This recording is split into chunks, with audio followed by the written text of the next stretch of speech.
This is a Hot Pie Media original. Welcome to the Amy Edwards Show. I'm your host, Amy Edwards. Today, sex is on the menu. That's right. We have that sex chick, Alexa Martinez, on. And listen, don't be put off. Do not be triggered or put off. Okay, you might be triggered a little bit, but that's okay.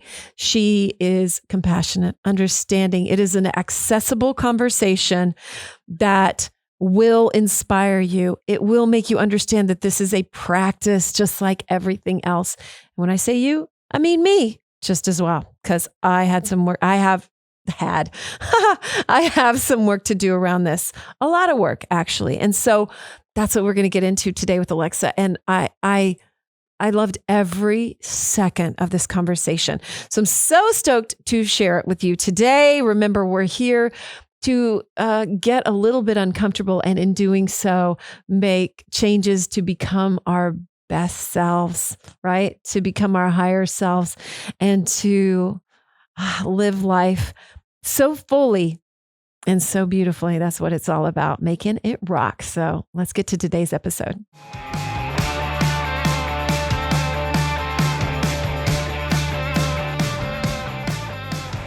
This podcast is sponsored by BetterHelp.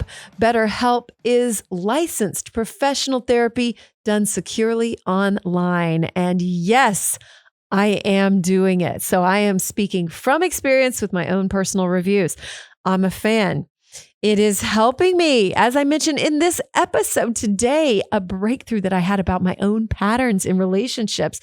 Crazy. And it's also helping me break out of my, I have to do this mold and my sort of life coaching mentality into a more feeling mentality. And that is such a beautiful thing. So if you're wondering about therapy, this is a great option, and it's more affordable than traditional therapy. That's right. And they have financial aid if you need it, which is so cool. You can tell them like how much you make and they will tailor the price to help you. Plus, we have a discount for listeners of this show. So rad. They have a broad range of expertise, like everything that you could possibly think of. And you can switch therapists if you don't connect with that person, if it doesn't feel right. They don't care. They are committed to great therapeutic matches, which is so cool. So visit their website, betterhelp.com. You can go to the betterhelp.com/reviews page and you can read all the reviews. There's brand new ones every day. If mine's not enough for you, go check them out. There's so many. And they're all singing the praises of BetterHelp because they are helping more than 1 million people worldwide who have taken charge of their mental health with the help of an experienced professional. So simply go to betterhelp.com/AES for Amy Edwards Show, and you can get 10% off of your first month. Remember, that's licensed professional therapy done securely online. It's BetterHelp, HELP.com/AES. Hello. Did you hear the flick of my lighter? Lighting some Palo Santo. We've got screens in here, so sometimes I, forget to just completely revert to radio mode for those of you that are just listening. Of course, you can always watch on YouTube. Please throw me a subscribe on YouTube, trying to build that up through Hot Pie here. So yeah, it's at the Amy Edwards Show. And, I forgot to say up top to like, rate, review, follow, subscribe, all those good things. They're helping so much. And of course, write to us. You can reach me anytime. You can respond to my newsletter, or you can write to me, amy@amyedwards.com. All right. So my intention today is just to share from my heart. And I think that was Alexa's too. It is so good. She is so real and just somebody who's doing the work herself. And I love that. I think I love that because that's how I roll. I'm not sitting here telling you I have everything figured out. I'm sure if you've listened to this show for any stretch, for even one episode, you have gathered that. I'm almost 50 years old and I do not have it all figured out, but I believe in getting there and getting uncomfortable. And that's what we're going to do today for sure. We have some really good sex stuff going on this show. And I think I'm just being pushed to open up in that way a lot. And so, maybe you are too. Maybe it's not even about me. Maybe it's about you. Maybe that's why you're here. So keep an open mind today because we're going into it. I wanted to say also, thank you again for everybody that's reached out to me over these last few weeks with all that's been going on with Justin and rehab and my relationship and just me navigating, re-finding myself, re-shining myself, all of that stuff. So thank you. It's still a work in progress. As I sit here today, I didn't particularly have a great day today. What did that look like, you ask? Well, it looked like, my eating's been off and I just gave myself grace and space about it. The motto, grace and space. And so, I know that this is airing toward the end of the year and I am excited to enter the new year with an allowing of giving myself grace in every way. I think that's been a huge lesson through all of this. We don't have to always extreme self-care the shit out of stuff. We don't have to always check all the boxes and, tackle everything. We can just give ourselves some space, some grace. Just let it be a bit. All right. So I am very excited about today's episode with Alexa Martinez, AKA that sex chick. If you don't follow her, please do. She's very open, vulnerable, relatable, and she has been a sex coach for about 5 years. So she knows her shit, and she is experienced with couples, with singles, with building truly fulfilling relationships, which she sees as her life's purpose. She's been shown that time and again, as she shares in today's episode. I think I knew this was coming up, and so I was a little nervous and triggered around it too, because sometimes sex does that to me. A lot of the time, I have to push myself to really be open about it because it's way outside my comfort zone. I'm naturally kind of a reserved and shy person when it comes to sex. Like, I never make the first move. I get really nervous. And so I think people are continually surprised that I'm like that, but I am. I seem like I'd be the confident woman who would like go for it or whatever, but I'm not. I'm like, oh my God, that makes me nervous. Like, why? What am I nervous about? I think that, I'll do something stupid or say something stupid or be embarrassed in some way. I think that's pretty much what it boils down to, probably.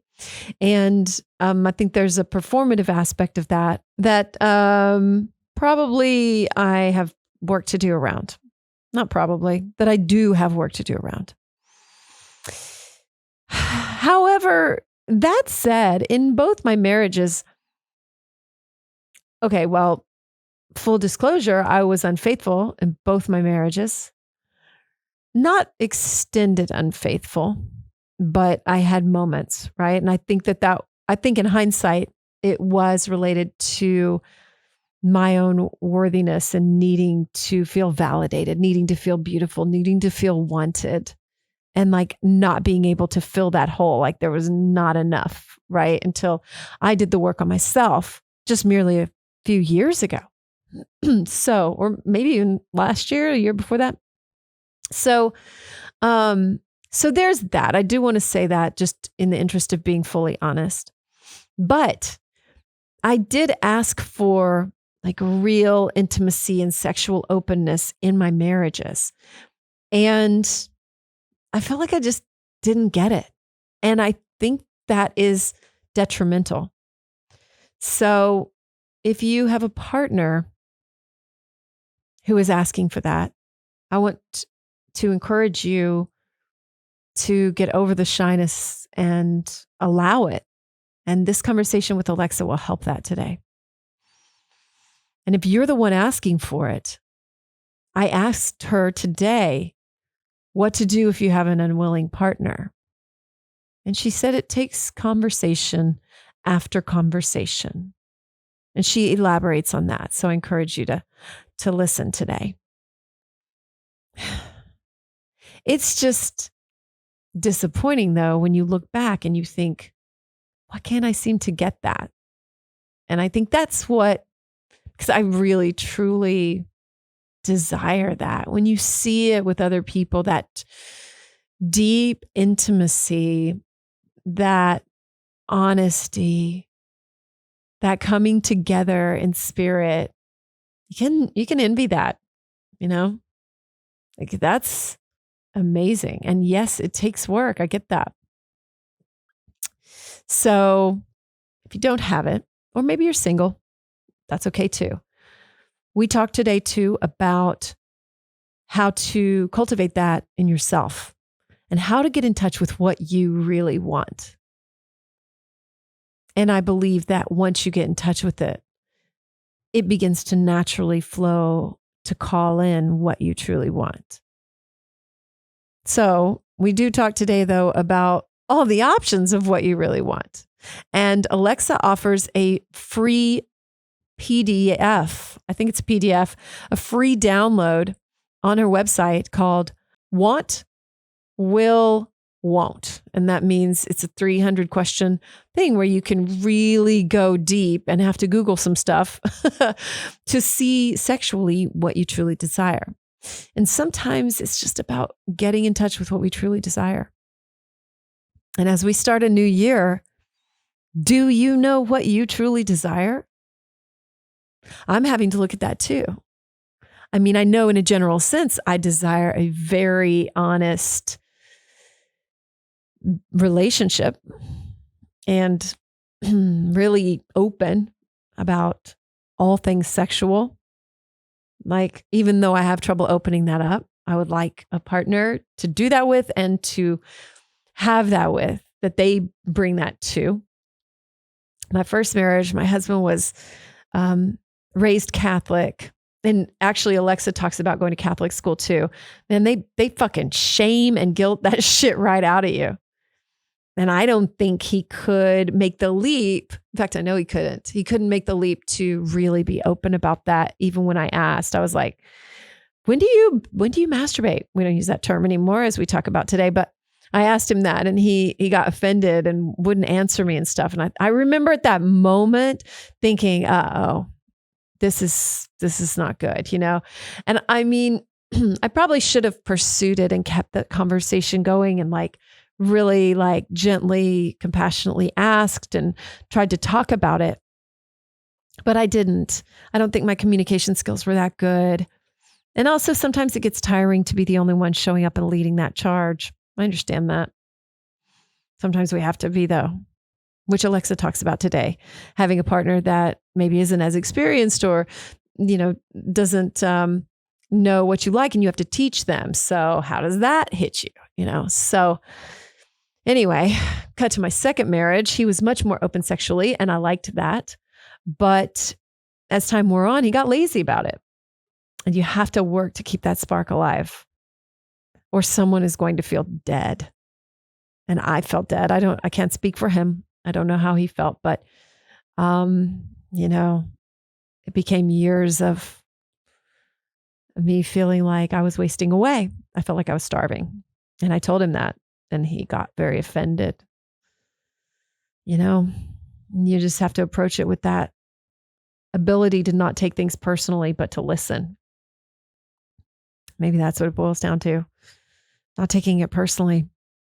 Because now here I am in this relationship and we have a whole new foundation to build around trust. Can we? I honestly don't know. But, I'll tell you. I definitely will. So I'm going to work on getting in touch with what I truly desire. By the time this comes out, I am going to have done that 300 question worksheet and I am going to share it with you guys, or at least talk about it on social media. So be sure and follow me at Real Amy Edwards on Instagram or The Amy Edwards Show on Facebook. And I will let you know exactly how that shakes out, which I'm so curious about. So Alexa is a full badass coach. I mean, they have a really cool page on their website that says Meet the Team. And I love the way it's structured because it's just cute because it has like about me, my bio, and then favorite sex toy, areas of expertise. So she is a breathwork facilitator. She does sound healing, trauma and somatics, and she is a sex coach with the areas of expertise included kink, BDSM, dating, couples, sensuality, emotional healing, women's coaching, business mentorship for sex coaches. And she believes that love is a verb and that we are in progress and we are always learning. We are practically verbs. I'm not putting words in her mouth, but that is what I'm saying. And her brand new husband, she just got married. So she's exploring a whole new way of being in her relationship.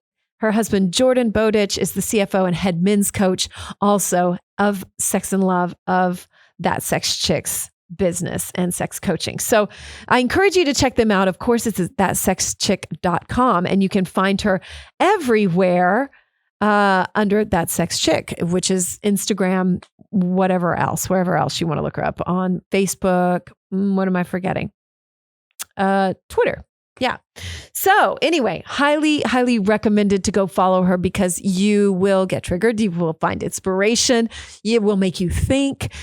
And one of the most important things that she says is how integral sex development is to our personal development, which is one of the first questions that I asked today. And she has an incredible answer. So just dip your toe in with me. And pretty soon you're off and running. You're going to love this conversation. And thank you, Alexa, for the way that you showed up today, how kind you were to me. She was kind. She was empathetic when I shared my heart and my own journey and what comes up for me. And she shared her own journey and what comes up for her. She's such a badass. I'm so happy. This was the first time that we had met. And I'm just so happy to connect with this incredible person who is doing a lot to up-level the world. And I mean that for sure. So I'm so excited to share this conversation. Stick around till the end. We'll have an affirmation and a little wrap up. So right now, let's get to it with Alexa Martinez, That Sex Chick. Hey, first off, Alexa, congratulations. You're getting married. You're a new wife and you have a new husband. Well, I mean, y'all been together a while, but how long have y'all been together? We've been together since February 2017. So going on 5 years. Wow. Oh, 2018. It would have to be 2018 because we're coming on 4 years. Okay. Then that's right. I just can't do simple math. Sex, I can do all the sex conversation. Simple math, not a chance. Does sex ever involve math?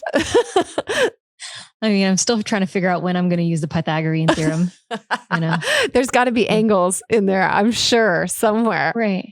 Right. Well, we spent all that time learning that math, but we didn't spend any time really learning sex. And now, as adults, generally speaking, we're not using that math. And there's like a whole wide open space of like, what the hell happened in this sex part? Absolutely. We don't get educated on these things that really affect our everyday life, like sex, like finances, like really the stuff that we're using all the time. Or maybe some people aren't using it all the time, especially sex, you know? And I was really taken with one sentence that I wanted to ask you about to start us off that you had in one of your Instagram posts that wasn't too long ago. And you said sexual development is personal development. And I think just starting there for me personally, and I suspect for my listeners, is a really good place to start because I feel like this is a huge trend right now in the conversation that we're having. And I'm seeing it on social media. I'm seeing it everywhere. And it's about tapping into your sexuality. But it's confusing why that is personal development. So I am really, really interested to learn that from you. Oh my goodness. Yes. Thank you. I say that definitively as if it is like just the statement of all statements, because it is a statement of all statements for myself. And, you know, it kind of ties into a little bit of my backstory. I got to a place in life that I would say a lot of people are familiar with, at least a time or two or a few in life where it's a version of rock bottom. And then like, if I could be at rock bottom, and then life kind of just like rolled me around the gravel for a little bit, while I was down there. And then face to face with something's got to change. And, my unique circumstances are different to other people's, but I'm sure that they can resonate with like being at that place of like, something's got to give, something must change. And then finally the time of like, personal responsibility and taking action on creating the life that I wanted, which was not what my reality was at that time, was definitely not the life that I wanted. But from the outside looking in, it looked really great. It looked like a fairy tale. Looked pretty perfect. Traveling the world. I was an art director on cruise ships. I was visiting, by the end of my career, when I was living on cruise ships, I visited 79 countries. It looked like I was having a time. But I was feeling all sorts of things. A relationship had ended. I lost myself completely. I'd gained a bunch of weight. I was turning to alcohol to cope. I was dealing with anxiety, occasionally depression, and it was just a really, really difficult situation. And I got to a place where I actually got terminated. One of my contracts got terminated because I was breathalyzed on a ship. And just like when you're driving a car, it's the same limit, even though there's a crew bar on every vessel and the beers and the drinks are like $1, you can still drink maximum in your system, because each crew member on a cruise ship has a safety role, and safety situations happen at any given time. Doesn't matter if it's when you're off. And so I had a situation where that led to me being terminated from a cruise line, and I had to go home, and it was this like big old scenario. And I was face to face with like, you got to get your shit together, girl. And found my way to health and nutrition and some mindset work. I mean, at that time I was in luxury sales. So I understood the power of language. I understood how to sell, and I'm going to use the word without really a charge behind it, manipulation of sorts or coercion of sorts, of like how to shift energy and use my language and make sales and work a room. And so I had started with some development, mainly with sales. But then, got to this place where like life was just, money didn't matter. All these things didn't matter. I had it all, and it was just not working for me. So, wound up finding my way to personal development. Very basic. I read The Power of Now. I got into Mind Valley events, which I'm not sure if you're familiar with the Mind Valley companies. I went to a couple of A-Fests. I changed so much about myself when I found personal development. I like woke up, the moment of like, holy shit, everything I ever knew. Like it definitely feels like I understand the terms. I was asleep, but now I'm awake. It's like I was just operating just however the operating system was playing out, without really having any conscious intention around it all that much. And then find my way to personal development. And I'm like, oh, mindset. Oh, ego. Oh, treat my body like a temple. Like I find all these things, and I'm feeling myself, and I lost a bunch of weight, and I got rehired on a new line. And I was like, looking really good. And the people who were my bosses at the time were like, oh, she looks so good. She's doing great. I was on the up again. And then I joined a new contract, and the idea of relationship really freaked me out. And in a way, I was building this confidence, and I was like, oh, I'm just going to be confident. Right. And then this guy would come into the room, and I like turn into a 14-year-old girl again. And like, I wouldn't know what to say. I wouldn't know what to do with my hands. And I could feel sexual energy or sexual attraction. I could see that it was like the look that he gave me was like looking right through me and like into my soul. And then I'm like, I don't know what to do. So it's this person who's like really feeling herself, but in any kind of sexual charge, I didn't know what to do. And that was it. I had enough awareness around blocks of sorts, like where walls were starting to come up. Like, oh, I instead of panicking and not fully knowing what to do and just retreating and not doing anything, I got curious about it. Why? When sexual energy is present, do I not know what to do? And do I not know how to be this beautiful person that I am, that I always was inside, that I'm continuing to figure out? How do I not have access to her? And so fortunately, this person that I'm speaking about is a real person in my story. And we actually did wind up getting together and having a beautiful, very quick relationship, because living on ships is very fleeting relationships. And he introduced me to all kinds of things. He was the first person to introduce me to consensual non-monogamy. I had never heard the word polyamory before. he gave me my next personal development book, Sex at Dawn. And so when I read it, I was just like, everything I've ever known is a lie. There's, it was one of those, it was like a next wave. And it was like so many people all over the world are doing every piece of life in a different way than I understood was the only way that I could do it. And I got curious again. So then I read The Ethical Slut and opening up and all of that. So I'm like very curious about monogamy and like how humans interact, because at that point I was like, you just get into a relationship and it's serial monogamous, like you just get into one and you like bear down and this is it. The next person I dated after that, or I started a relationship with, introduced me to kink and introduced me to BDSM. Only I didn't know that's what it was at the time. And that showed me more about myself than any other element of personal development had shown me up to that point. I entered this relationship and I guess I was really open and of course I didn't consciously know I was calling it in, but I was open to and curious about unique sexual experiences and what this could teach me about myself. And so wound up this relationship with this person.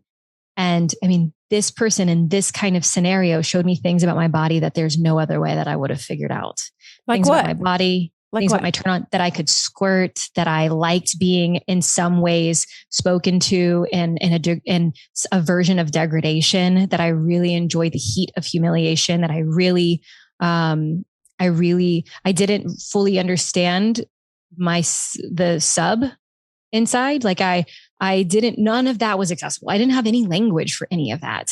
And so I thought I'm a badass. I went to college and now I have this job and now I run my business, or like I run the team on this ship and I make this money. I do this travel. I like have this like too hot to trot lady boss kind of vibe. But then I got into this relationship with this person, and as soon as he said, get on your knees. And I'm like, I just immediately, because of all of the scenario around was conducive to me going, oh, I can surrender. I was just all of these concepts. Like it was like a little incubator time frame in my journey that was just like mind blown after mind blown after mind blown in the realms of sex and relationships and relating, that when that relationship then came to a close, it was like a life can never be the same. Like I can't unknow what I know now about so much of this. And I continued the curiosity. So when I went into like that container of that incubator time, that's when it really hit that this is teaching me more about who I am deep down. It's not just who I want to be. It's like who I am to my core, because so much of what's made me up to that point, I could look at it and think, oh, I'm going to ignore that. That wasn't that great. Grew up without a father, grew up in small town with Catholic influences, single mom, military, all of that. Like a lot of that, I'm like, oh, I'm just not gonna carry that into the future. Like I had a choice or something. And in a really interesting way, sex showed me how much of a role some of those things played. And in really interesting ways, sex provided me opportunities for reclamation and healing on like ways I just could not have understood. So to me, sexual development is by far the most powerful personal development that I've experienced. Well, I like that you mentioned a specific right there, because I'm interested in like specifically what did it teach you and how, how does it relate to what you've really discovered about yourself? That's what I'm curious about. So, what you just said about this reclamation really interests me. Mm-hmm. So I grew up without a father, left the scene when I was 3. And my upbringing was very, like I grew up with my parents. I spent a lot of time alone. My mom was in the military. She's retired now from the military. And spending that time alone, seeing, grandparents were married for 50 years by the time my grandfather passed away. My mom married 5 times. So even though my father exited the scene, there was still like a revolving door, wow. Basically. Like she, and what's interesting, I've actually had her on my show and I've asked her about this because this at one point really, I think felt very shameful to her.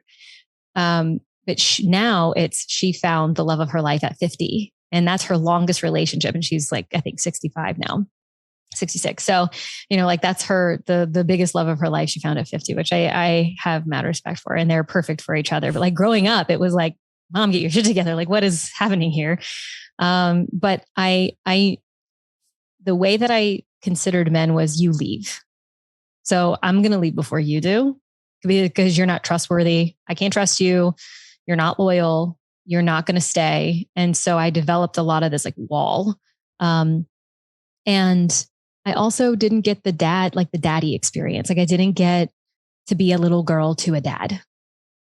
And I almost get emotional. It's still, no matter how much work I do around it, I definitely feel feels. And like I consider my husband now, which is still so strange to say, because I have had a husband for a whole month. But watching him become a father is going to be the first time that I experience what a dad to a child is. That's the first time I'm going to get to experience, is watching him.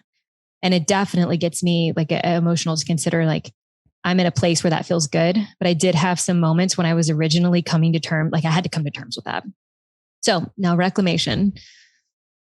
I realize that in some situations, and of course I bring some elements of this into the relationship that I have with Jordan now, but in that pivotal time, like that very formative, like aha time that I was originally talking about, the person that introduced me to DS would speak to me in a way like I was childlike, not as I am, I'm not role playing a child, but he would speak to me in a very authoritative way that I would say is similar to how a father figure would speak to maybe a little girl or his daughter.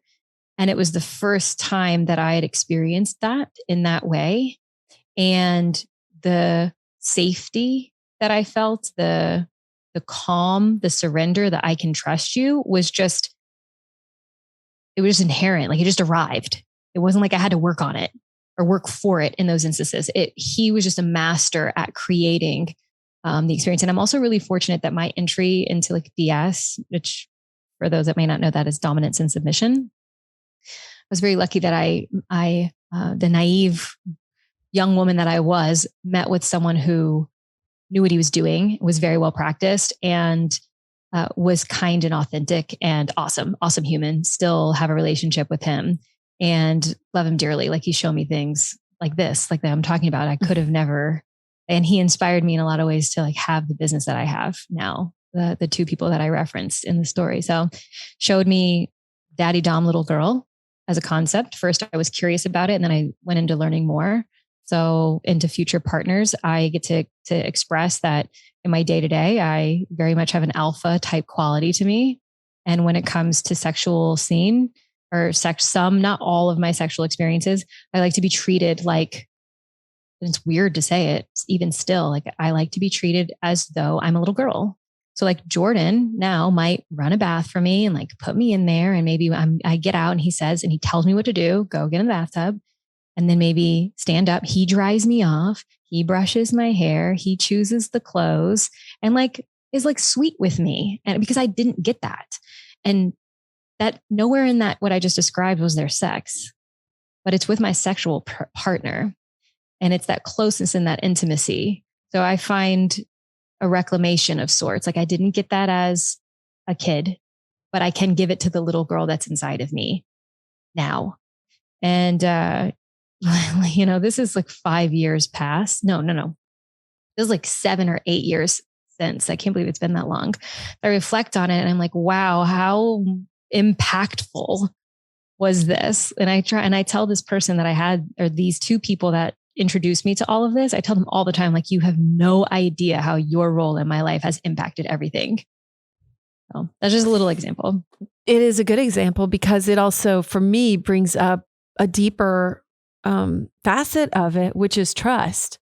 I think, like, could you do that with him, even in that situation that is with your sexual partner, but your intimate partner more than sexual, probably, if there wasn't just a foundation of trust? Like, what is you guys' foundation of trust like?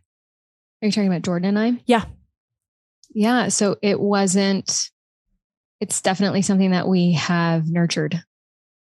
How? And The how is when we started our relationship, we knew that we were looking for long-term partnership, but we definitely weren't like, I'm looking for a long-term partnership and I think it's going to be you. So let's go. We, in our first date, it was like, I'm open to this. And it's like, oh, you're open to this as well. And maybe it's going to be you.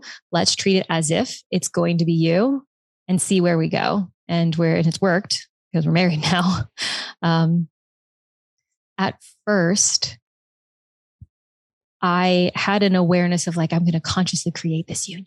And he thought it too. And it took, a couple of months to a few months before some of the other patterns that I told myself, I'm not going to have this, I'm not going to have that in that relationship, that it just started happening. And then for him as well. And something that I think that him and I will be consistently unraveling for me is trust and surrender to my male counterpart. So we have regular conversations about it. And at the beginning of it still, and at the beginning of our relationship, it's like, how are you? And checking in. Where are you with this? How does this feel? How do you feel in our relationship? And when we first got together, I had all this information of what kink and what it led me to and how I felt about it. And he is like the most sunshiny California ray of sunshine, vanilla guy. And I knew when we got together, I was like, oh, am I prepared to be in a teacher role? Because that's very challenging. Like, I want to surrender to you, but I have to teach you what to do and all of that. So that's been a mind fuck in and of itself. How we worked all this out is consistently having mentors. Oh, I'm glad you brought that up, because I was wondering, like here, the average person doesn't stumble into someone that's going to teach them everything that they can trust, Yeah. That's been really important, is to have people who can take, because even though I do this work and I communicate about it a lot, for me and within my relationship brings its own level of vulnerability and sometimes a miss in communication. So having people who I could share with that could then translate it in a way that he could really grasp it and understand it. Because the first time I described DDLG, Daddy Down Little Girl, to Jordan, he like mildly panicked. He's like, I don't think I can give you what you want. Like, that freaks me out. And now he's realized that all of the sexual things that I've brought to the table, and now he's bringing them as well, because he's inspired and curious now. Because at first I wouldn't say that he was necessarily inspired or curious about it. He would have said, yeah, cool, sex. Yeah, of course. I like sex. It's different now. We leverage it as relationship and personal development, which is like a totally different way to look at it, I'd say.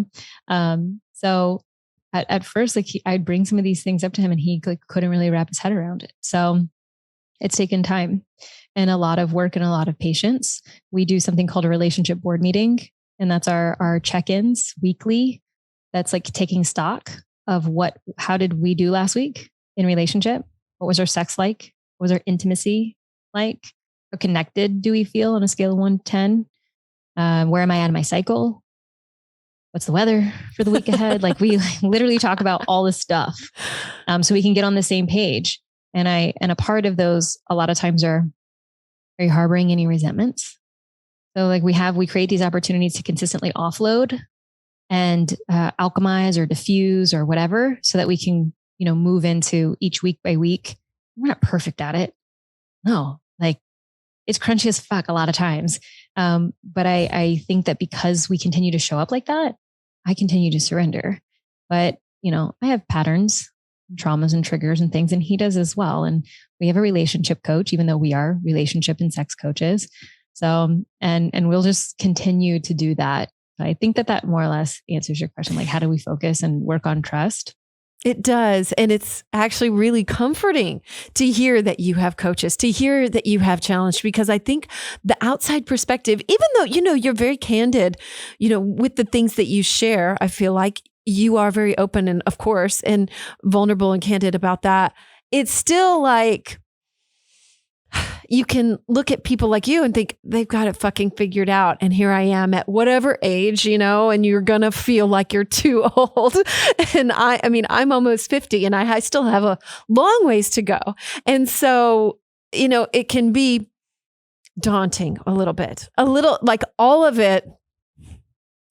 Like I'm on the verge of tears right now. All of it is a little triggering for me, Alexa. It's like, and I'm not sure why. I don't know if it's, I'm going through a hard time in my relationship right now. And so as I was, reading your things, I was brought to tears just today. And I was like, feel like I've had 2 marriages that ended in divorce. And, I've asked for these things from my partners and didn't get them.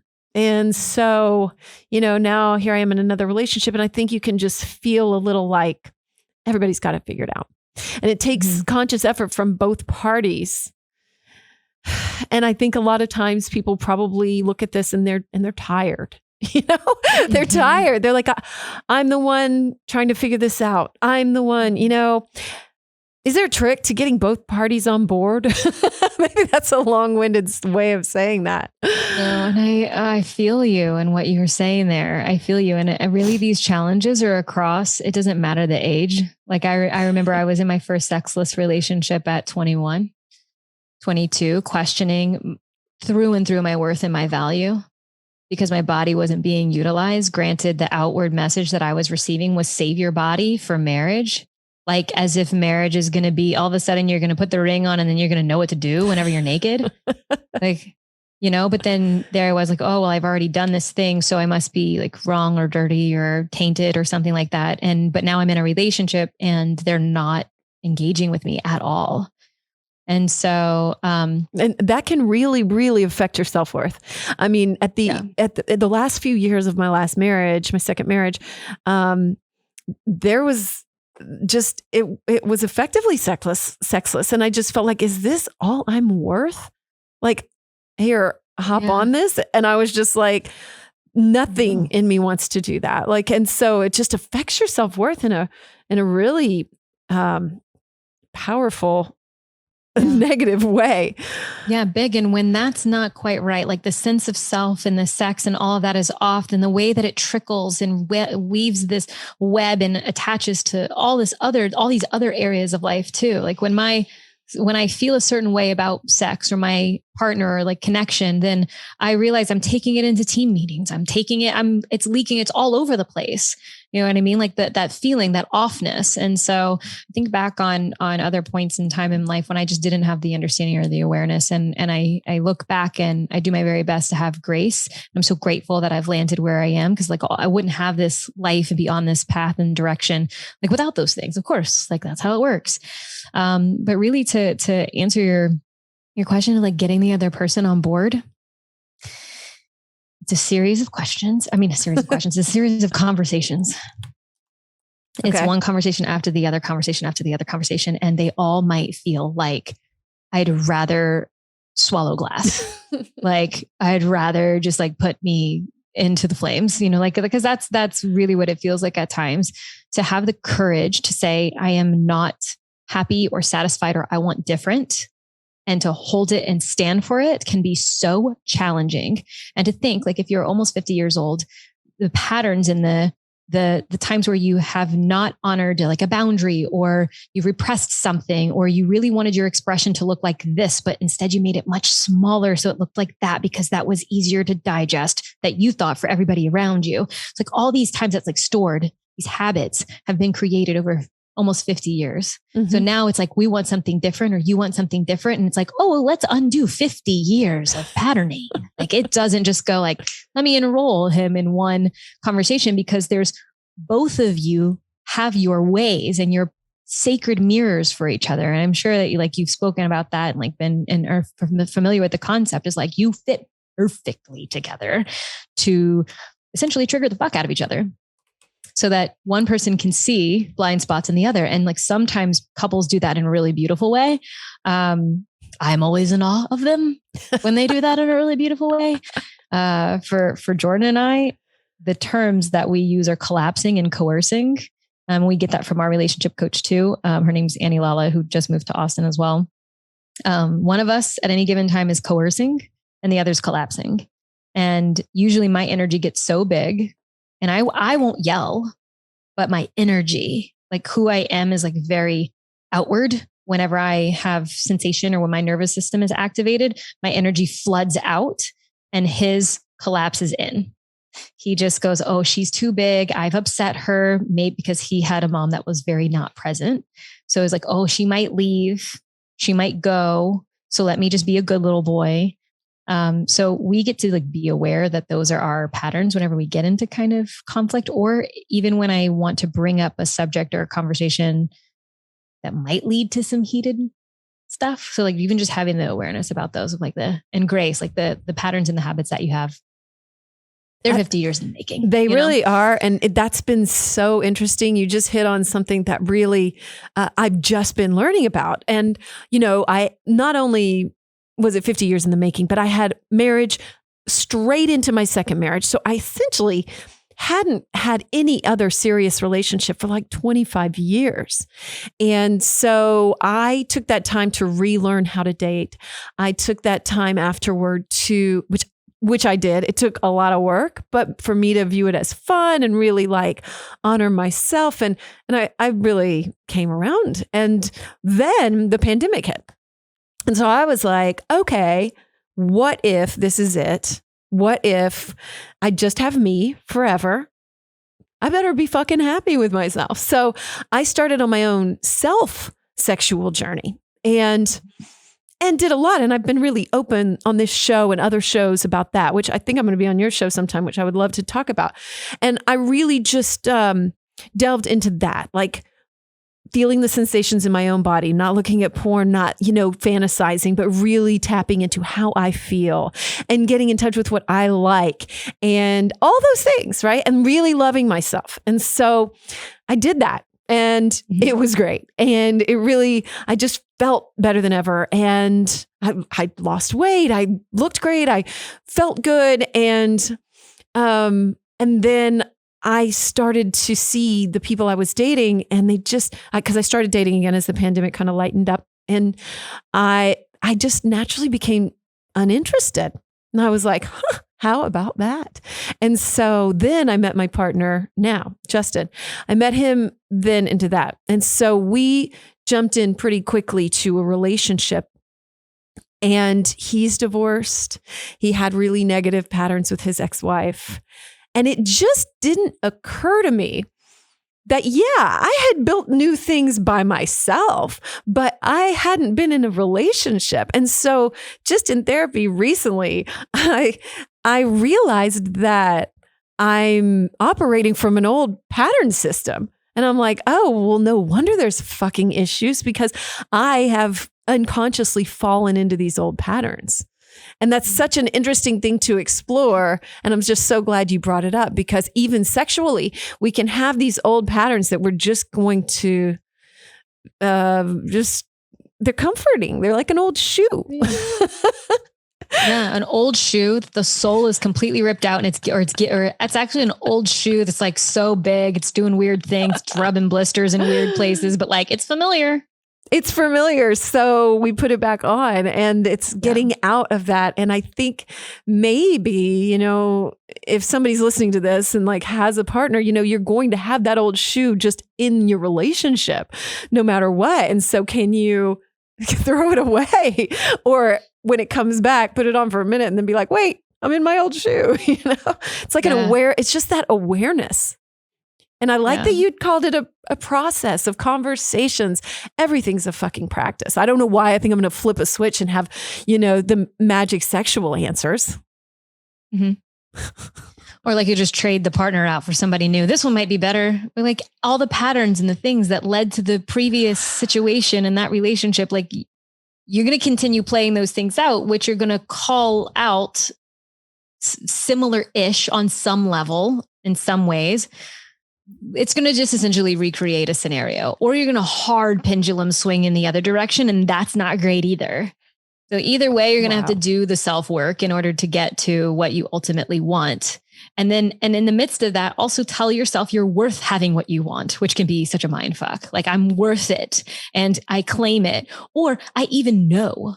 That's a challenge too for some people. They just might be miserable in a sense. They know they don't want this anymore, but they don't know what are the other options are. And then the how, which I really appreciate the fact that like, I'll say something And you go, but how do you do that? How did you do that? What did that look like? I'm like, oh yeah, you like examples. Great. I do. I love specifics. I want examples. Yeah, but that's the truth, right? You get there and then it's like, well, how the fuck do I do that now? I don't even know. And especially if you didn't have it modeled, so you don't know what, and you don't know how. So, which is why I have a business. I'm so glad too. And because too, like, so if you're in a, relationship with a man, a lot of times they are conditioned by society to have this very narrow view of sexuality. It's like, okay, you stick it in and that, and then you come and it's over, so, right. It's opening up beyond that. And I'm just glad there's a conversation around it. You hit on something just a second ago that I did want to ask you, and you were talking about, what do you want? And I know you had a masterclass recently, and that was one of the things that you touched on. So I was going to see if you could share a little bit about that, because I think I heard a quote the other day. I think I was watching TikTok or something, but they were like, what do you really want? People aren't even in touch with what they truly desire. Like money? No, that's not really it, or whatever it is. And so can you get down into really what it's about? So figuring out what you want in your sex life, like, is there a trick to that? I had to question, what do I really want? I'm not sure I'm in touch with it. Yeah, because imagine it's all laid out. Anything is available to you. And it's like at your request. It's like, what do you request? I guess I'll just go through with the normal thing again, because I know it's the old shoe. Get out the old shoe. Different old shoe. Different colored old shoe, but it's old nonetheless. So, people come to us all the time, come to me all the time. They're like, I don't know what I want. How do I figure it out? And then once I figure it out, how do I evoke the authentic courage and confidence in order to ask for it, get it, participate in it, all of that. And you kind of have to see what is even possible, because there's like a whole world of possibilities. Every time I go to a sex shop, I'm like, I need to come here more often. There is so much that I don't even realize is going on, Yeah, for sure. And I know towards the beginning of the show, I went pretty quickly into polyamory and consensual non-monogamy, and then went right into DS and kink. And I just want to point out that I don't know, the range that your listeners, I don't know where they could feel in that. That could be really edgy and maybe even a little bit triggering to some people to hear that. And I just invitation to be with whatever came up and get curious instead of judgmental, whether the judgment is projected onto me or my story or internalized. Whatever your experience is, there's something to learn. And maybe your experience is actually ooh, your nether region gets a little tingly, turn on at the thought of it. And so that's curious too. Or maybe there's just stoic, nothing, that's something to be curious about. Again, I think that the sexual development and going on a sexual development journey of sorts, people talk about self-development journeys. I think that the main thing that you need to have is curiosity and a willingness to participate. A curiosity and a willingness to engage and actually do stuff. We can put a lot of, it's kind of like talk therapy versus somatics. They both play a really beautiful role in someone, healing on their healing journey, so to speak. So I have some tools and things that I am so happy to share with all of you. And I just want to mention that, a part of, I think, the sexual development as well as just personal development at large is for people to know who they are and be in touch with who they are or who they believe themselves to be deep down. To say the words, I could feel it in my soul.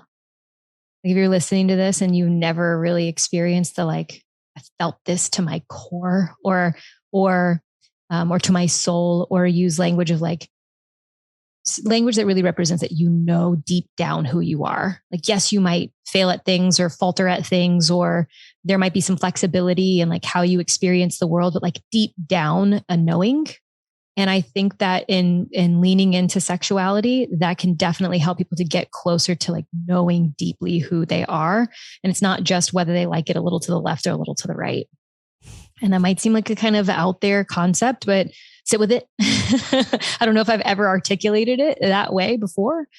And so a tool that you can use very practically is a want, will, won't list, which is one of the most recommended. Every client that works, whether they work directly with me or they work with somebody on our team, will get given the exercise of a want, will, won't list. It's like, okay, you don't know what you want. Want, will, won't. Okay.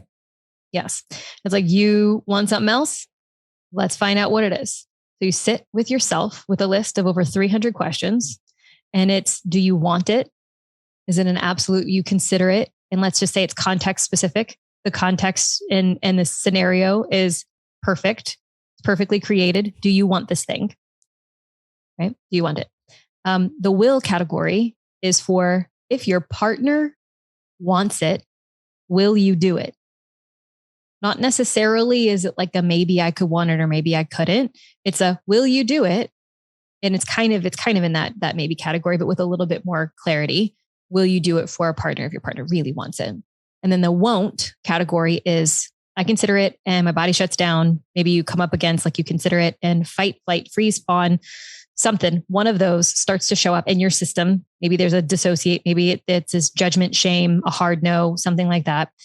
And if that comes up at all on any level, then you mark won't. And it's not these answers or responses on this checklist are not forever.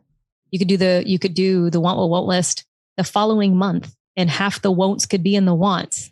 After you get a sufficient amount of the things that you do want, you might start opening up to other things, and maybe you won't. And that's okay too.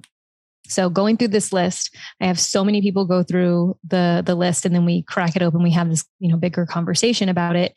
They're like, I had never considered it. I never considered if I wanted to be bitten on my butt cheeks. I never considered if I wanted to be flogged on my vulva, which even just saying that is like, ugh, like I never considered. And when I say flogged, I'm just like lightly patted. Nobody, I don't think, ever gets like flogged on their vulva. There's somebody out there that does. Probably so. I'm talking about like a light pat. Yeah. That was what was happening in my head.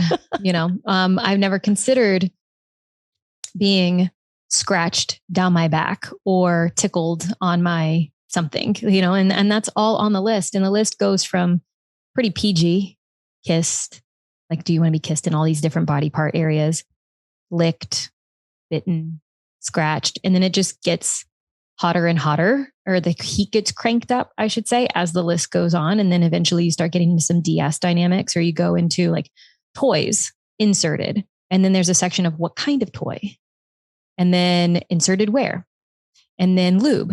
And then it just continues. Yes, I want to be tied up. I want to be watched. I want to watch others. I want to have multiple partners. I want to, and then it just keeps going. And eventually it gets into some kind of like more on the fringe stuff, like water sports and bloodletting and like all kinds of like pet play and all of that. So it goes. But for so many people, I talked to the match and they're like, I had to Google like 75% of this stuff. I'm like, great. Do you know how empowered you feel now that you actually know what's there? So you sit with yourself and you ask yourself. So that's a very practical tool that we give every person that works with us. And it's free download. So if you find me on Instagram, it's right there on my link tree. Oh, I will put a link up in the show notes for that too. I want to do it. I've done some things like that, and it is really helpful with getting in touch with yourself. But I love that you said this could change next week. It could change next month, because I'm just always stressing how like I just said a little while ago, everything is a practice. Like we have to just allow ourselves to view it as a practice. Because if you just stop doing this one day for some reason, then you'd get out of practice, So yeah. I don't know. Maybe it's just comforting to me to view things as a practice, because it takes some of the pressure off, Yeah. Knowing that there isn't, just like healing, like that phrase of like healing isn't linear. Mm-hmm. And like there isn't, essentially, like mastery is really difficult to achieve in almost anything. Like, it really is. And really, once you become a master, aren't you just a student again? You're like, now I'm just learning. So that's or you become a teacher of the thing. Mm-hmm. Yeah. Mm-hmm. Yeah. So I take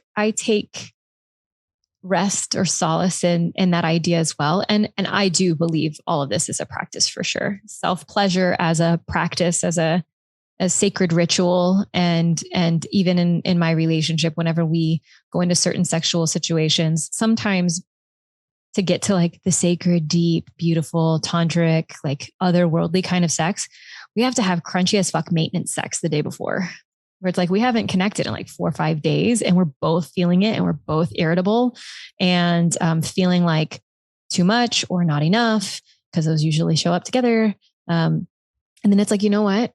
I don't even know, like you're my person and I know all the ins and outs about you and I don't even know where to touch you right now.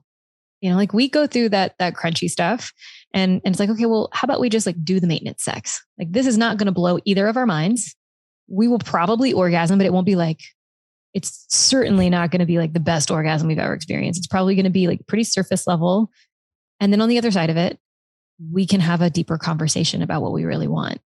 And so Jordan and I often, when we've got like a big thing that we're about to go do, it's like, let's go like quickly have sex because we know that we'll be more connected as soon as we do.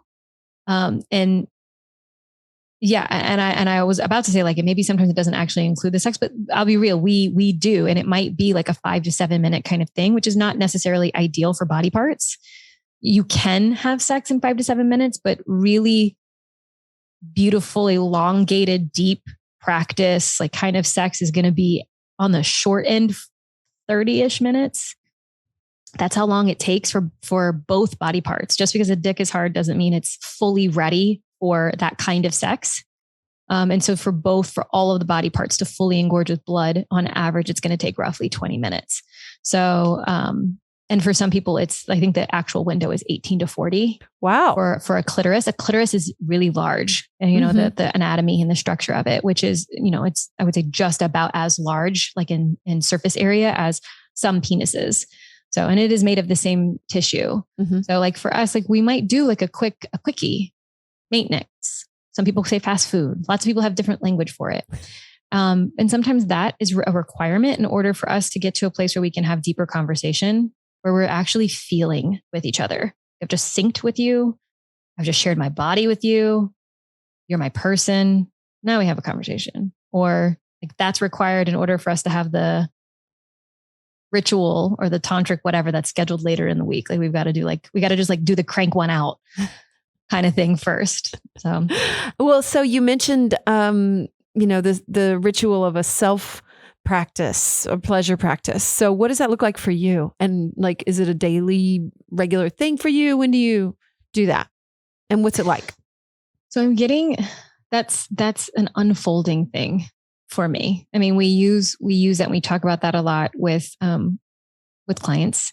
And if there's something showing up in sex with a partner, then it's best, in my opinion, to go ahead and explore that in a solo container. Like what is really here for me? Because what I've experienced is that people sometimes are more comfortable if I give them an exercise or an activity that they do with a partner over me saying, okay, do this thing by yourself. And then I watch them contract, you know, like, oh, do this by myself. It was when myself. I was doing that by myself, it was a push. It was such a push for me. Like I even forced myself to do a few things like, you know, like dress up in something, you know, and like get in front of the mirror and stuff. And I mean, it's weird, right? Like it feels weird, you know, it's hard not to label it. So yeah, I'm encouraging, I'm here to encourage people to just go for it. Yeah, it's strange for so many people. And I think it's because it's a little bit easier for them to think about being with a partner because they want to please the partner. It's not about them. And if I give them the exercise, then they have something that they can do and they can focus logically on the task at hand. And I think in those scenarios, they more often than not are just performing. It's a very performative gesture. It's not, you know, they might be making the sound or making the movement or doing the angle. That's what they think the other person wants to experience, that the other person is going to think is hot. When in reality, the hottest scenario is both people fully embodied in their bodies, allowing the sensation to act out and express however it's, you know, naturally and authentically wanting to express. But that is very challenging. So if people are like, I want to have deeper, connected, intimate, whatever, I go, cool. Tell me about your relationship with yourself. Oh yeah. I'm good. What does it mean? Do you touch yourself and how? And they're like, oh no, I would rather do that with my person. Okay. So we can't talk about what you want to do with your person until we talk about how, you know, this idea that you have about like, oh, I'd rather do that there. How about What does it mean for you to give yourself this type of pleasure? And this idea that like, I want my person to figure out how to push my buttons properly. If you don't know how to push your buttons effectively as well, like what language are you using? You know, like if you explore your body yourself, you have more language. So bringing it back to me, my self-pleasure practice, I probably do it at this point, maybe 2 times a month, maybe 3 times. And I have my own stuff that I have from growing up. I grew up in, I think I found, so masturbation, we use more often than not, self-pleasure, because masturbate, like language holds energy and has meaning and cast spells even, language and words. And so the word masturbate literally means to waste time defiling. So we often will just shift it over to self-pleasure, which sounds a little bit lighter, a little bit fluffier. But I told my daughter that the other day. I was like, it came up for some reason, and I told both my daughters that. They're 12 and 16, and I was like, hey, we don't say that anymore. She was like, we don't? And I go, no, we say self-pleasure or pleasure practice or whatever. And she was like, I told her why, and she was like, oh, and I think like people should tell their kids that. She was like, oh, yeah. She was fully on. Kids these days are so fully on board with changing the language around things. It's beautiful. Mm-hmm, so I like this. We also, another language upgrade for us, we don't say lost virginity. We say sexual debut. I love it. I love it. Yeah, it's cute. Because lost, yeah, you're right. Like it was something that you had to give to someone and they could take it from you. And then what does it mean after? And purity is gone and all that. Anyway, like it's theirs now debut. Or something. They took it, it's gone. Yeah. Okay. So anyway, back to you. Yeah. Yes. Yeah. For me, I was maybe 4 or 5 whenever I discovered masturbation or self-pleasure in the bathtub. I didn't know what it was. I just knew it felt good. It was about the age that I could turn my water on and off in the bathtub and my mom would leave me alone. So I think like little me would get into the tub and like turn the water on. And then I'd scoot to the top so I could turn the water off, but the water was running right there. And a tiny version of me could have, my body very close to the running water. And I think that's how I figured it out. And then I would just lay there under the water. And every time I always wanted to take baths and I would be in there for a really long time. And it's funny because I can talk with my mom about it now. I'm like, did you know what I was doing? Did she? I think she had an idea. She might not say yes or no. She'd be like, well, I wondered, you were in there for a long time. So that was how I figured it out. It wasn't until I started Catholic school when I went into 4th grade. And that was when I realized that what I was doing was masturbation and that was a sin and it was wrong and it was dirty and I wasn't supposed to do it.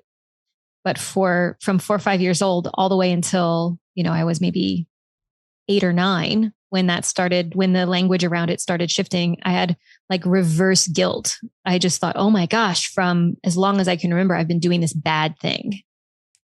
And so I stopped. I tried not to, but my body, like I wanted to, because this is a thing that feels good. And at that time, I'm like 9, 10, I'm like trying not to, or like 14, I'm like trying not to, because God's watching. Right. Like this was what I was figuring out. And it was really, really uncomfortable. I remember at this time, but even at that time, I wasn't associating it with anything sexual. It just felt good, So fast forward, I continued to do it every so often. And I would even like go to the Bible and try to find where it said specifically, girls couldn't do it. Ugh. I remember doing that, like trying to find my way out. And so what I would do, which I think a lot of women who growing up with wanting to keep this a secret, it was, if I wanted to do this thing that I was told was bad, that I needed to do it in private, very quickly and silently, with silently as far as sound and silently as far as energy. I needed to do it fast because as soon as I could bear down, get it out, move on, then I could get on the other side and I wasn't caught. And I think a lot of young boys learn this as well. And so then we wind up becoming adults and it's like, oh, he's got a challenge of coming too quickly or not being able to keep it, not able to keep an erection, and she's not able to access orgasm either with a partner or isn't able to like experience more pleasure, or has like they put a stop on it. and they're not breathing. People aren't breathing through the pleasure. And so some people wind up coming very quickly, men and women, all types of people. And so it presents these interesting challenges later, but you form these synapses in your brain of like, this is how this is supposed to work. And then you throw in porn as we get a little bit older, and then that all changes. So, or that like adds a whole new flavor and dynamic into that. So bringing it back to me, I am still challenged by that. I want to be home alone, and we both work from home. And so like, I like the space of alone, and I like to take my time, and I like to really feel in it. And when I'm feeling crunchy with my work and I'm feeling crunchy with Jordan, then I'm less likely to do it for myself. And it's probably the thing that I need the very most. Yes. I mean, I was just experiencing that when I was going through everything with Justin, and like, I was like, okay, I need self-care. And I forced myself. I've had to force myself, but it's a positive thing. But I'm with you. And gosh, the way you just broke that down is so astute and so hits like, wow, with our upbringing and with how we're conditioned. How do we break that in society? How do we overcome that for like generations to come? I don't know. It's just these conversations. These conversations, yes. Speaking about it is first. Okay, if we have this acknowledgement of where we were, and like, oh, aha, that means I can change this if I desire it to be different. Then you go and communicate. Like whenever I want to.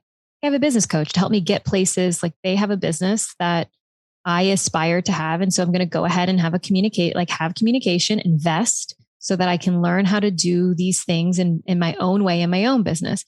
Well, not that you have to necessarily invest, but you find people who they seemingly have achieved a thing that you desire. Communicate with them. How did you do it? How did you shift from this to this? And really giving yourself permission first to be curious, and maybe having a conversation with someone is really frightening. Even just bringing it up is frightening, but listening to this podcast is a little easier. Reading a book is a little easier. And then eventually hearing enough stories of you're not alone can inspire to bring it up to a friend, maybe a close family member, depending on your relationship with your family. And then eventually goes into investing or showing up at a workshop, and just putting yourself in places where people are valuing the thing that you're deciding to value, which is your sex and your connection to your sexual self. Yeah. Hell yeah. I have a sort of a thought too. I think that maybe when we get really honest about our sexuality and really in touch with it, and really honest with someone else, a partner, or in a setting of like a workshop or whatever, that we're just more honest in life. Like going back to when you said, something's off and it spills over into like your meetings or whatever else. Like, yeah. I mean, like I think about how many like murderers there are, that have some sexual behavior that they consider deviant. And if they could find, I don't know why I just went there, but if they could find ways to express that in a healthy way, or whatever it is that someone is feeling shame about or something like that, if we can just let it out, I suspect that, because I know it's helped me just to talk frankly, openly, like on this show or in social media or whatever. I bet it has you too. Just talking about that makes me a more honest person. It makes me more able to live in the light. Not that I don't love my shadow or appreciate the darkness, but it makes me more able to just let it out, Oh, 1000%. And I'm right there with you. And I also have the same kind of relationship. I enjoy living in the light, and I make love to my shadow all the time, or with her. So there's a phrase, kind of paraphrase a quote, and I believe this is a Dan Savage quote, where I love him. He says something to the effect of, if you can ask your partner to pee on you before sex, what can you ask your boss for? That sounds like him. Yes, I love it. Right? Yes. Right? And it's like, oh shit. Yeah. I can ask for anything and feel okay about it. And so, it's just easy because of all that conditioning to see how we're affected and how we're all holding ourselves back in some way. can't believe I'm saying that because I feel like it triggers me just like everybody else. So if you're listening to this, know that you're definitely not alone because it does me too. Oh my gosh, it's my work and I can't get away from it. It's one giant, I've created a dome of mirrors. What does that mean exactly? Just means everything reflects reflected. Mm-hmm. All my stuff is like, it's consistently reflected back to me. I mean, this was the thing that I had the most challenges with growing up. I mean, my entrance, I actually just got a notification that was like, yay, Alexa gets a Facebook from one of my friends. It was 15 years ago. So I've had my Facebook account for 15 years, but the day that I went on and logged in for the first time was because someone said to me in high school, and this was right around the time Facebook was accessible to high school students, or to anyone rather. It wasn't just college, right? Mm-hmm. And it was, did you see what so-and-so said about you on Facebook? And I logged in for the first time to Facebook, like got an account so I could read that this person wrote, Alexa Martinez is a slut and I hate her. So that's my introduction to social media. When I was around that same time, I had on the side of my house in mustard, because I had the side of my house faced the road, and the way that the driveways and things were, they were on the side of the house versus the front. And then you like walked around the corner and like could go into the house. So the side of the house faced the road, and it had Alexa is a slut written huge, taking up the whole side of the house. And it was written in mustard it was like a dark gray paint to the side of the house. So when we pressure washed it off, it stripped the paint. Oh my God. And so it still said Alexa is a slut until we repainted the side of my house. So I do this work because this work has been doing me. It was gifted to me like right away. This is going to be, and of course, when I was going through it, I could have never guessed. I just thought, oh, people can be cruel and this is just what happens in school or whatever. But then yeah, everybody's got their story, but I look back on mine. I'm like, wow, okay. God, universe, creator. I see what I can look back and go, thank you for creating this and, this environment for me, because it forged me in a fire that like, now I get to help people in this way. And so, yeah, I come with my own stuff, and like, then those things get reflected back to me constantly. This is my deepest work for sure. Wow. Thank you for sharing that. That's heartbreaking, but also, shows you your path. That's right. Mm-hmm. It's part of acceptance. Yeah. So what's being reflected back to you to like today? What are you working on right now? What's coming up? In my own sex life. Yeah. So since we got married, the little voice in my head has new material. And at first it was like little tiny this and little tiny that. And then I got the full, like, are you not as hot now that you're a wife? Came up. And I was like, stop it. You're not allowed to take root in my psyche. Like we're not doing that. Like, how did I all of a sudden start going, are you as hot as a wife? And then looking at Jordan, and he's got that ring on his finger, and I'm like, fuck, he's hotter. What happened just now? So, playing with my role in sex as a wife, I'm turned on by the idea of my husband taking what's his. And like, just that idea, like, of course he's not taking something from me that I don't enthusiastically desire to give. Right. But just, I'm playing with this. What's my role in all of this? And the sexy seductress as a wife, as we get ready to have children, maybe in 2022, that's the plan. Oh. So I'm coming to terms with like, I want to be it all. I want to be a sexy, hot housewife, even though it's because I work from home. That's the reason why I'm in the house.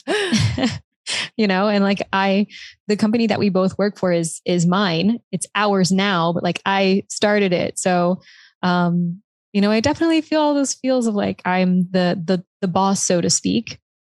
I run the show in a lot of ways. And so just like, how do I get to have it all and be it all, which comes with challenge of surrender more than anything. So I am on a perpetual journey of how do I surrender into now? How do I surrender into pleasure? How do I look at my partner who is consistently showing up in growth, with a growth mindset of what's here for me and us, which I so respect. It didn't come easily, but he was committed on a logical front first, and then realized just how difficult that was going to be to like show up for it throughout our relationship. But wow. Yeah, to like look at him and just go, I'm going to give it to you, even though I want to bear down on it, which is like power, which is the power of like just the feeling of power on a biological front, spiking testosterone in the middle of the day, and not necessarily in a good way. Like that's like what fuels me in my work. So my work is like, I want to be this graceful, soon to be mom at one stage, in the next couple of years. I want to be a boss. I want to be a wife. I want to be all these things. So really like bringing into my sex is like being able to embody all of those things, which is like role playing. It sort of is. Yeah. But it's also this just allowing the whole of yourself, and, I've just noticed that over the years, I've just seen so many women stifle parts of themselves, and you're so already in touch with your sexual side that I think that that's going to really bring a wonderful wholeness to all of it, because that's kind of the first to go. A lot of times, with women, like we better take on the mom role, and she's not fucking strapped to an X bar. I mean, and so you have to just readjust your perception in general, I think, of what a woman is, or what a human is, or whatever, 1,000%. And especially if you don't know, like I only saw one thing. Right. Like I saw the one mom. How do I know how to do the other things if I never saw it modeled for me? Figured out. You do. You have to just keep learning and keep being curious. Like you said, I saw something the other day that was like, how, and it was like honesty, openness, and willingness to learn. Just like you were saying, it's about that curiosity and willingness. And I was like, that's just a good little mnemonic device. Like just when we don't know how, just like get honest and stay curious. I love that so much. I'm going to write that down and use Write that. it down. It was on my TikTok. I'll share it with you. I'll send it to you. Honesty, openness, and willingness. And willingness to learn. To learn. I love that. Amy, I would love, if it's okay, to ask you a question. Yes, please. The same question that you asked me now. Okay. Like what, when I don't remember exactly how you phrased it, but it was something to the effect of like, what am I working on now? And I'm curious what has been coming up for you, like what in more specifics, because I think you kind of alluded to it, but I'm curious, like what's really top of mind when it comes to like sex and intimacy in that way for you, as you approach, like, I think you said 50. Yes. As I approach 50, it's been interesting to me to notice the conversations around sex that I said are coming up, between people like you, or I had Jade Bryce on the show, and she always is having conversations about sex, just to see so many of them everywhere. I follow Layla Martin, a lot of women that are just very actualized and talking about it and noticing the way that it triggers me and the way that I want to resist and push it away. And I'm like, why? I consider myself a pretty open person, and I like sex. And so I've had to just force myself to explore why I experience that resistance. What am I resisting? And I'm still not sure, Alexa. I have this conversation, and I, like I said, find it just makes me feel better to know that it's a practice, that we don't have all the answers. I don't on anything. I mean, I'm just figuring it out like everybody else on everything. And so I think I have to figure out that resistance a little bit. And I think my nature is to want to check a box to learn it and have it done. And I like a list, and I like things like that. So I think that there's a little bit of that. Like I want to check the box and feel like I'm doing it right, And I recently, one of my friends is doing Layla Martin's Vita training, and she had recommended some books, and I started listening to one, and I just turned it off. And I was like, I feel like I'm doing everything wrong. Like I've been having orgasms all my life wrong. And she was like, she wrote me back and said, you probably have. And I was like, oh my God, I'm almost 50. I give up, And so there was just this intense resistance. Like when you think you've been just doing it wrong, and then I just have to sort of face like, all right, what else is there? Are you going to be honest, open, and willing to learn? Come on. Yeah, and so really big. It's those intense resistances when we have them that we have to pay attention to. But sometimes they're so intense that you're like, oh, fuck this. No. so we're having this conversation right now. And so, Yay. we both know Sky King, who's actually been a guest on the show too. And Sky was like, you need to be talking about sex like once a month on your show. And I was like, okay, you're probably right. So, okay, I will. Fine. I will, because I need it myself. I'm like, I'm having this conversation for me just as much as the listeners. Like I have to keep pushing myself into the uncomfort zone, out of the old shoes and into, I'm not saying uncomfortable shoes, but into a new shoe. Something ones that you got to break in. Ones that you have to, well said. Yes. Ones that you have to break in. So, in a very general sense, that's really what I'm working on. In more specific terms, it's navigating, having a partner who is battling addiction and in treatment and coming back to myself, forcing myself to have those pleasure practices and getting back into that hole. Which, you said earlier, okay, I want to ask you what you like in sex, but if you don't know what you like yourself, then you can't really figure out, what you like together. And I thought that was so well said, because that's just practically a metaphor for everything in life. Like if you don't really know yourself, you're not able to bring it into that love relationship or bring yourself wholly and fully into a business and know what you want. So no matter what, it's that paradox of doing the work on yourself in order to have what you want. So that's where I'm finding myself at this present moment.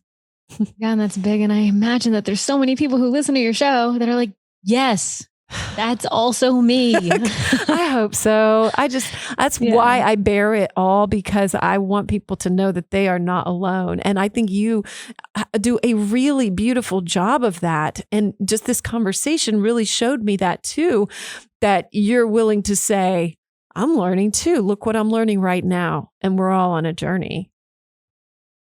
Yes. That's something that I think that for our, our whole little company that we have, that's like one of the foundational fundamental pieces that anyone we work with, you're teaching by your experience. It's not like I know all the knowledge, so let me just XYZ, do this form, do this framework, blah, blah, blah. It's like real people bringing their real stories into the mix. And I appreciate that, because I want to do my very best to speak from personal experience as much as I possibly can. And then also have conversations with people that are touching things that I have yet. So, as an example, something that you have experienced that I have not experienced, because you have children, right? Two. Yes. My two daughters. Yeah. So you've had sex after pregnancy. Yes, I have not. Yes, I have. I know it's a whole nother ball game. Right. And even like I was looking at Christine and Stefanos, and like their relationship is so good. And so I've learned so much from them just participating in their workshops, but they're about to have a baby. And I was like, oh, I kind of laughed. I was like, well, they're going to have a whole new bunch of stuff to learn, And I feel the same. And I've helped so many people, and I'm sure like people that we know and that we both know in our community, like develop intimacy and deepening intimacy before baby, and now also post baby with the tools and the stuff that I have. But I can't speak from personal experience to the woman that like I've birthed vaginally and this is what happens to your body. Like I can't do that yet.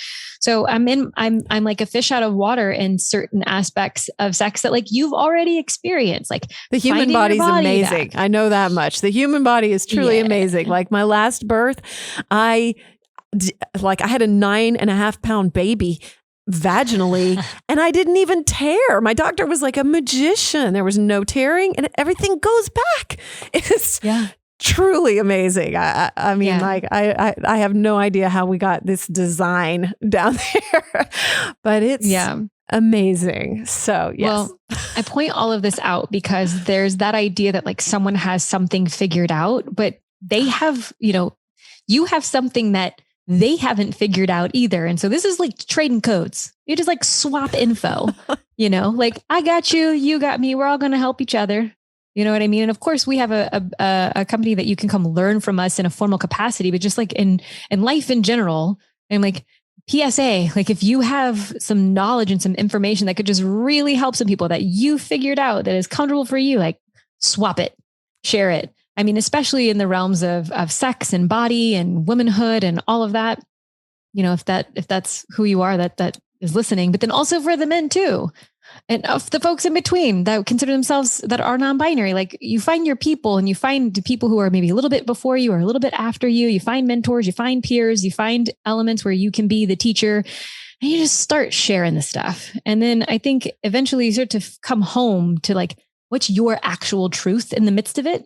And what are your opinions that are flexible in the midst of it? And then it's like, oh, I feel better now in this. And so, and I think like your willingness to learn and the honesty and the openness, now I went backwards. It's okay. With the who? how, You spelled who. I spelled who, it's, that's something so special. And when you come up to the resistance, I think sometimes the fear is like, who I am on the other side of this, I don't know her. Yeah. I don't know her. And it's like the shoe, right? The shoe is keeping me safe, even though it's rubbing blisters. So it's like on the other side of the resistance and falling in and like really surrendering into that resistance and diving into the abyss of the unknown of like, who will I be on the other side of this? And then there's another level of there's no turning back and the rip and repair and all of that jazz. It's kind of scary. I think some people are afraid of their power as well, of like, how powerful will I be? If I'm already like this without that, add that to the mix. Can I even handle myself? Right.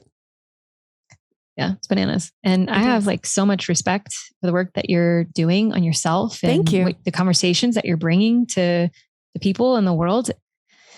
Yeah, it's big. It feels really right. It feels good. It feels right.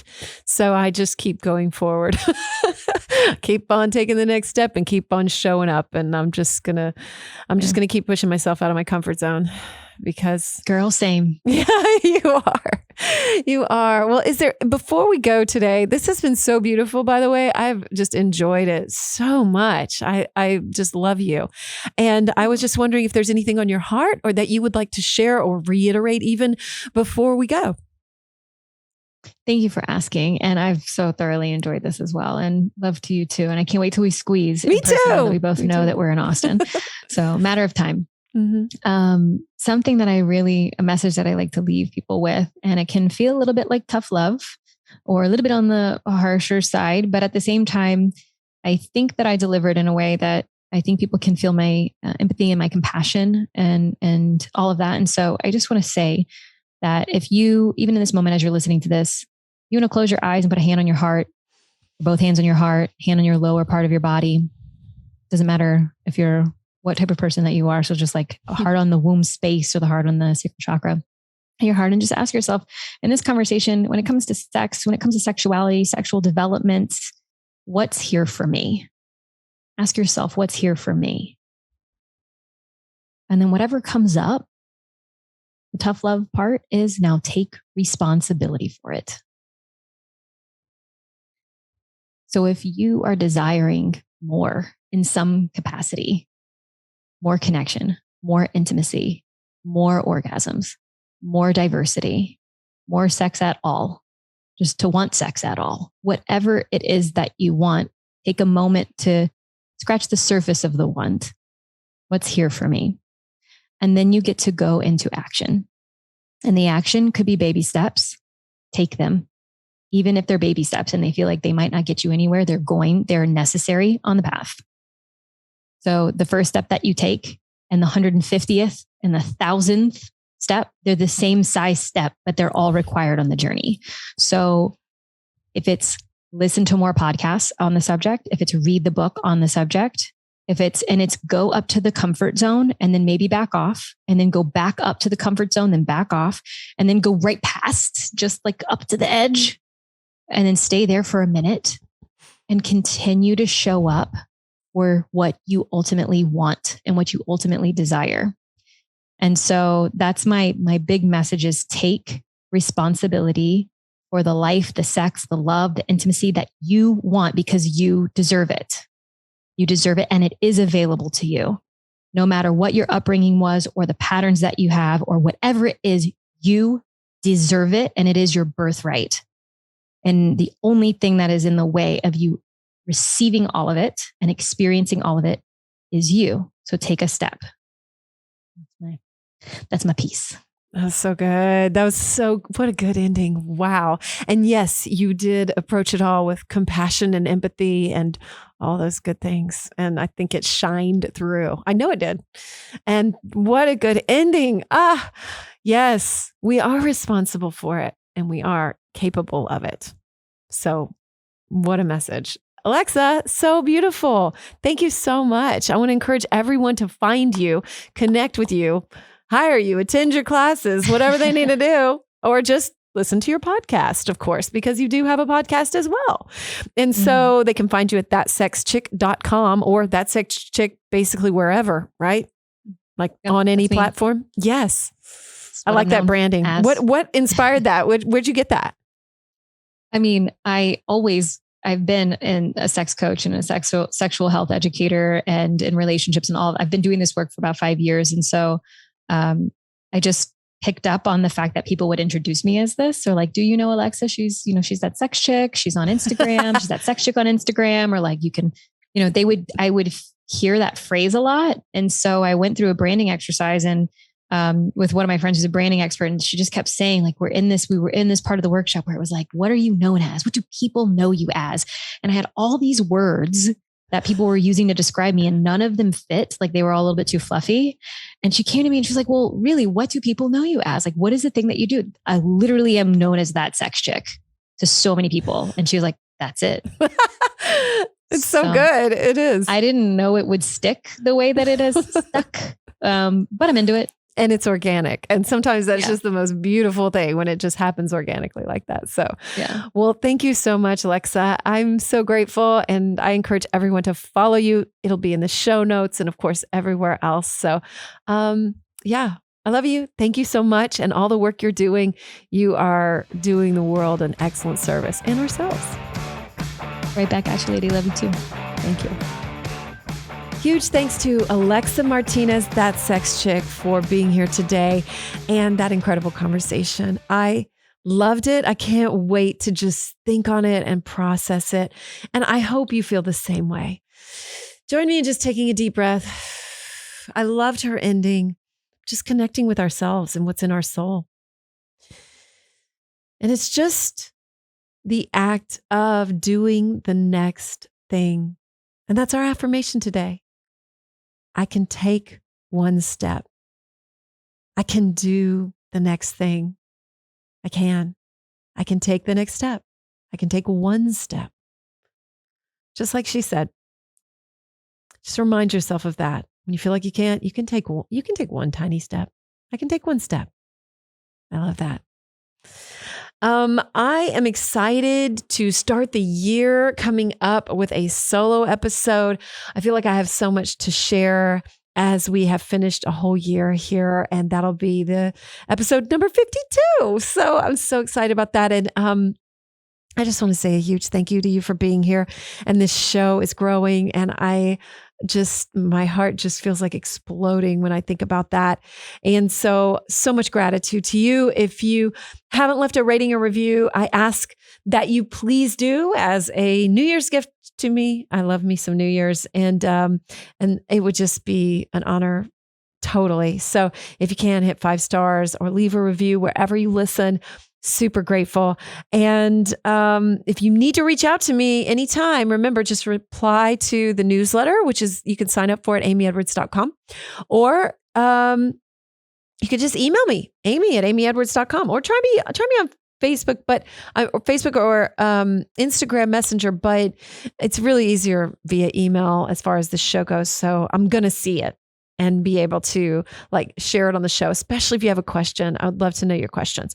Of course, yes, as I mentioned, sign up for the newsletter. If you like the show, share it with a friend too, because word of mouth is where it's at with the show. So I'm just I'm just so excited to enter a whole new year of this show and see what happens as we continue to grow. New episodes come out every single Thursday. And I have to say a big thank you to our producer, Alyssa Duke, and everyone here at Hot Pie Media for all their support. They're going on a 1-year anniversary around here too, which is very exciting. So I just love you so much. Remember, it's never one and done. There is no magic pill. You are the magic. It's taking that step forward. That's where it's at. For us to be more present, be more open, and feel this life. Yeah. And keep showing up. Take that step. Take that step. I love you. Till next time. Thank you so much for listening. If you liked this show, please rate and review. It totally matters. And I encourage you to spread the love too and share this episode with a friend if you feel called.